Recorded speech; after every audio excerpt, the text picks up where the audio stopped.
The Lakers have a conundrum coming with D'Angelo Russell. It's more complicated than you think. UCLA basketball's rebuild has drawn attention from across the country, and the Chargers make a potentially clever move to bolster the pass rush. Good morning. I'm James. This is your daily dose of sports and snark for the greatest sports city in the world, Los Angeles. This is the faithful Angelenos morning report. And so, it is May 12, 2024. We added a new subscriber to the Angeleno Familia yesterday. Thank you for getting in on the ground floor. We're going to do our best to keep you informed. By the way, it's also Sunday, the Lord's Day. If you believe in God as I do, take a moment. Thank Him for the blessings in your life, like LA Sports. And if you'd like being in the know about LA, clickety-clack the like button. Clickety-clack the subscribe button. There's a notification bell. Hit that. It lets you know we drop new content. Sharing is caring. Let people know we exist, and by all means, comment. Now, before we go through the news and notes, a look at the scoreboard. Teoscar Hernandez belts a grand slam to show the Padres what's up. Simple as that. Dodgers 5, Slime Diego 0. Meanwhile, Real Salt Lake and the Galaxy fought to a 2-2 draw. The Galaxy battled back from 2 goals down. Miguel Berry ties the game on pretty much the last play of the game. The Galaxy escaped by the skin of their teeth. Meanwhile, Christian Oliveira scores twice, and LAFC defeats Vancouver 3-0. It was a strange game, only in the sense that they looked stronger against the Whitecaps than they did against a USL team just a couple of days earlier. Maybe it's me. Do you believe that the black and gold plays to the level of competition? It's a question. Meanwhile, today, the Dodgers are at Slime Diego at 1 o'clock. Walker Buehler has no record, but a 6.75 ERA. He'll be facing Yu Darvish, 2-1 with a 2.94 ERA. But here's what's at stake. If the Dodgers win today, they have a 7.5 game lead, not only on the Puds, but the entire division. Which means even if they lose 7 consecutive games, which they won't, while Slime Diego simultaneously wins 7 consecutive games, the Dodgers would still be in first place. Do you see that happening? Of course you don't. So which means in May, you can pretty much say Scum Diego's season is on the line right now. And Houston is at Angel City at 4:30. But with all that out of the way, what do you say we get to the news? We are getting mixed reports as to what the Lakers and guard D'Angelo Russell will be doing this summer. We can be pretty confident that their business relationship is about to come to an end. We just don't know how. If you recall, Russell averaged 18 points per game this year and earned the praise of former coach Darvin Ham in the second half of the year. And once again, he stunk up the joint against Denver in the playoffs. A reporter that I do not know if we should trust, named Jake Weinbach, is reporting that Russell is expected to decline his $18.6 million player option and become an unrestricted free agent. The reason that I am not sure we can trust Weinbach is twofold. One, I haven't read enough of his material to determine if he's accurate. He's not a Lakers beat writer, for example. And then the other reason, scribes who actually cover the Lakers and have sources within the Lakers organization believe that Russell will either opt in or simply negotiate with a better deal with the Lakers, even if it means he gets traded. Because if you're eligible for the max, which Russell is, the max is more if you stay with the team that you were with the season before. And then, of course, like I said, has to be you go along with the trade. The Lakers, in turn, would prefer Russell opt in because then, again, he could be flipped in a trade. It's a conundrum for the Lakers because if, in fact, they do have to negotiate to give Russell a bigger money contract, they have to be careful not to hit the so-called second tax apron in the NBA salary cap. What is that apron, or what does it mean? Think of the problems that the Clippers are having with the salary cap now. There is no mid-level exemption contract to help fill the roster. The Clippers cannot trade first-round picks that are 7 years away. Now, it might not be, if the Lakers hit that apron, it might not be as extreme as the Clippers. I mean, the Clippers are paying a ridiculous amount of money for their players, but it would still be painful. Now, I get that Russell wore out his welcome. I mean, if you're a Lakers fan, as I am, you might actually be begging Jeannie Buss to book the dude on the next Spirit Airlines flight out of LA. But you would be surprised to learn that there are many teams out there in need of a scoring point guard who can get you about 20 points per game. It's not that Russell doesn't have value. It's that he wore out his welcome again in LA. I don't think it would be fair to describe this as a major point of discontent between the Lakers front office and former coach Ham.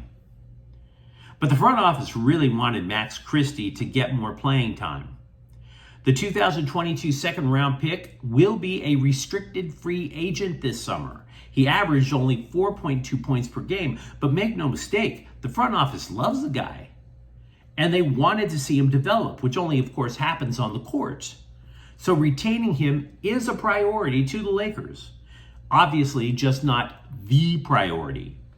I mean, if you were going to look at the Lakers' summer as a things-to-do list, Christie is at best fourth in terms of things that must happen. Basically, it's somewhere between picking up the dry cleaning and making sure your child support payment went through, right? I mean, if you think about the priorities that the Lakers have, there's keeping LeBron, get a coach, keeping Russell so they can trade him, and anything else? Oh yeah, keep Max Christie. That would be nice. If you read the LA Times, you might have noticed that they are trying to ride that Kendrick Lamar Drake hype in an article claiming that the beef between former Laker great Shaquille O'Neal and Shannon Sharpe has reached diss track level. I love Shaq. I think Club Shay Shay is cool. But this is where we as a society need to tell both of them to sit the hell down and shut the hell up. I don't know about you, but I do in fact remember Shaq's hip-hop career. My Lakers fandom only goes so far. There are limits, and I am not going to download Shaq Fu 3 to Third Return.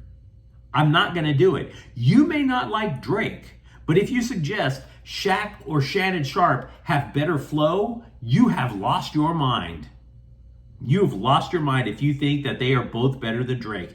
The only two things worse than a diss track level feud between Shaq and Shannon Sharpe is if somebody found the lost tapes of Kobe Bryant busting a rhyme. Does anybody else remember Kobe's rap career? What I live for, basketball beats and broads, from Italy to the US. Yes, it's raw. Do you understand how amazing a basketball player that you have to be in order to get a pass when you have lyrics like that? The only thing worse than more Lakers hip-hop is if my 56-year-old white butt got into a diss track war with the LAFC fans who came at me on Twitter last week. So shame on the LA Times for even suggesting that Shaq is in a diss track war. Nobody wants it. Nobody wants to hear it. We have often looked at the way too early college top 25 lists that scribes create for pretty much what they are. Pointless clickbait. It's just a way for a college basketball or a college football scribe to just steal one last paycheck when the season is over and hope they don't get laid off. But I do bring this up because I found it's a way to measure at least one thing. At least one. The nation is taking notice of UCLA basketball. CBSSports.com ranks the Bruins 18th and predicts a bounce-back year over in Westwood. Here's why. They think the return of, they notice that there's going to be the return of 4 of their top 5 scorers from last year. They also noticed that the Bruins are adding 7 players, and that while it was clearly a down year for UCLA, 5th in the Pac-12 isn't really that much of a catastrophe. Now, having said that, UCLA is joining the Big Ten.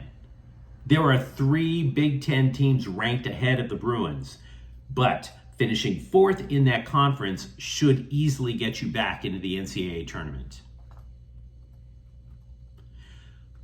I realize if I told you that the Chargers have bud, somebody is going to make the obvious weed joke. So if you want, pause the clip, get the obvious weed joke out of your system, so be it.